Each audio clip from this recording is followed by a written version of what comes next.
Before the reforging, before the fall, there were 9 realms, each born from the first spark, each carrying a fragment of creation, each destined to burn, break, or rise again. Today, we're diving deep into the origin story of the Voidhammer universe, specifically how the first spark created 9 distinct realms, what made each one unique, and why understanding this cosmic beginning is crucial to grasping the entire saga. By the end of this episode, you'll understand the fundamental structure of reality itself and how even the most powerful creations can shatter. Let me turn to our archivist to begin unraveling this cosmic mystery. The first spark wasn't just an event, it was the moment when possibility became reality. From this single point of infinite potential, 9 distinct realms emerged, each one embodying a different aspect of existence itself. 9 realms from one spark. That's a lot of cosmic real estate. How do we even begin to understand something that massive? Think of it like this. Imagine if every fundamental force in our universe had its own dimension. The first spark didn't just create matter and energy, it created entire realms where different principles of reality could flourish. Lightforge became the realm of radiance and ancient law. Lightforge, that sounds like where order itself would live. Exactly. But creation needed balance. So we also got Shadowdeep, the realm of secrets and knives. Where Lightforge represented structure and law, Shadowdeep embodied the hidden truths and the power that moves unseen. Light and shadow, law and secrets. Already we're seeing this cosmic duality playing out. But the first spark wasn't done. Stormreach emerged as the realm of thunder and sky citadels. Imagine entire cities floating in perpetual storms, where the very air crackles with power. Sky citadels in eternal storms? That's both beautiful and terrifying. And then there's Frostgrave, the realm of eternal winter and sleeping titans. This wasn't just cold, it was the embodiment of dormant power, of ancient forces held in stasis. Sleeping titans, that implies they could wake up. That's the terrifying beauty of it. Each realm contained not just a fragment of creation, but also the potential for its own transformation or destruction. Stonehold represented the realm of mountains and forges, the solid, enduring foundation where things are built to last. So we have the ethereal realms like Stormreach, and then the solid, foundational ones like Stonehold. There's this incredible range.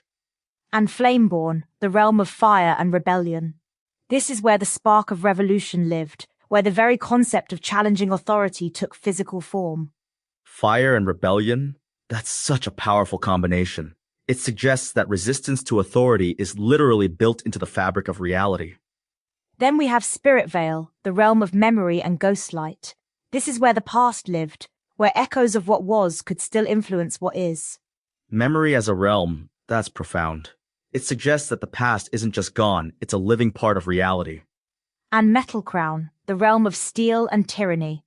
Where Flameborn embodied rebellion, Metal Crown represented absolute control, the iron fist that crushes dissent. So we have rebellion and tyranny as opposing forces, both born from the same cosmic source.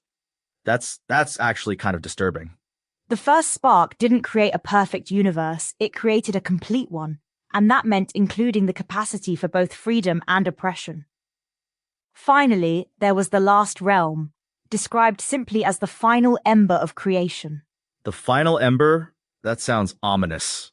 Like it was already dying from the moment it was born.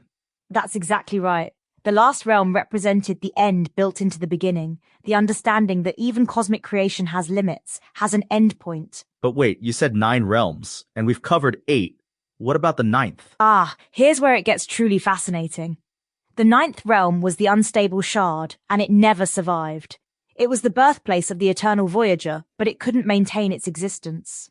A realm that never survived? How does that even work? The unstable shard represents something profound. The idea that not all possibilities can exist simultaneously. Some aspects of creation are so volatile, so contradictory, that they destroy themselves in the act of being born. So the Eternal Voyager comes from a realm that couldn't exist. That must have shaped them in incredible ways. Exactly. The Eternal Voyager carries the essence of impossible existence. They're living proof that some things can survive even when their origin point cannot. This reminds me of how mythological figures evolved in other universes.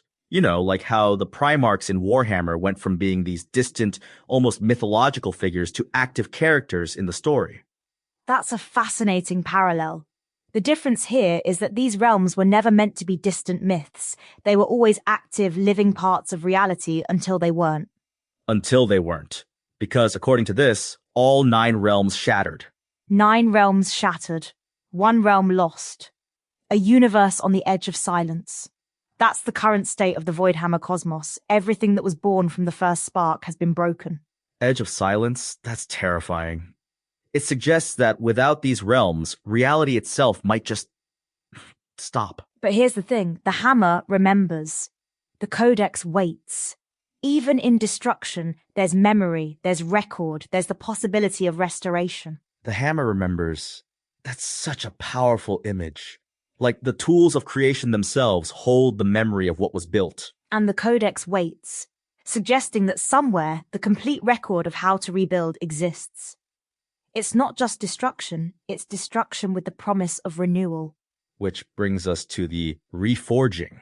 That's not just a future event, is it? It's already begun. The reforging has already begun. That's the crucial point. This isn't a story about waiting for salvation. It's about recognizing that the process of rebuilding reality is happening right now. So, in the midst of cosmic destruction, creation is already stirring again. That's actually hopeful. It's more than hopeful. It's inevitable. The first spark didn't just create the 9 realms, it created the principle that creation itself cannot be permanently destroyed.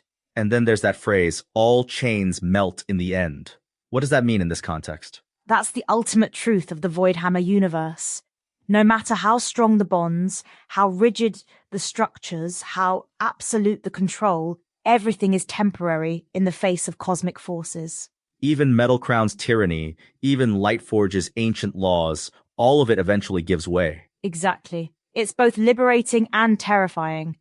Nothing can hold forever, but that means both oppression and paradise are temporary states. So the first spark created not just realms, but the principle of change itself. The way each realm carries a fragment of creation is similar to how ancient mythologies often divided cosmic forces among different domains or gods.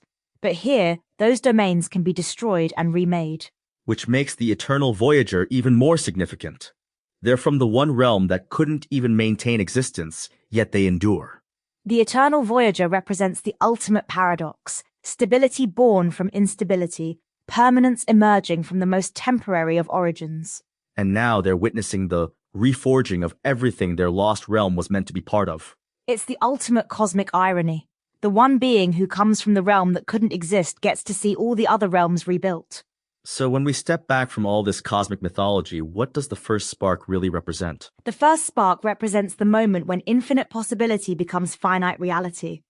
It's the understanding that creation requires limitation, that for something to exist, other things must not exist. And the 9 realms show us that reality itself is diverse, contradictory, and ultimately fragile. But also renewable. The reforging isn't just about rebuilding what was lost. It's about the eternal cycle of creation, destruction, and recreation that defines existence itself.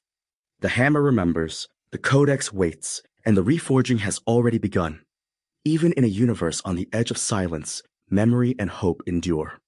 That's the true power of the first spark. It didn't just create realms. It created the eternal principle that creation itself cannot be permanently silenced. And in the end, all chains melt, but new ones can always be forged. The first spark burns eternal, even when everything it creates turns to ash. That's the paradox at the heart of the Voidhammer universe. Destruction and creation locked in an endless dance, with memory as the only constant.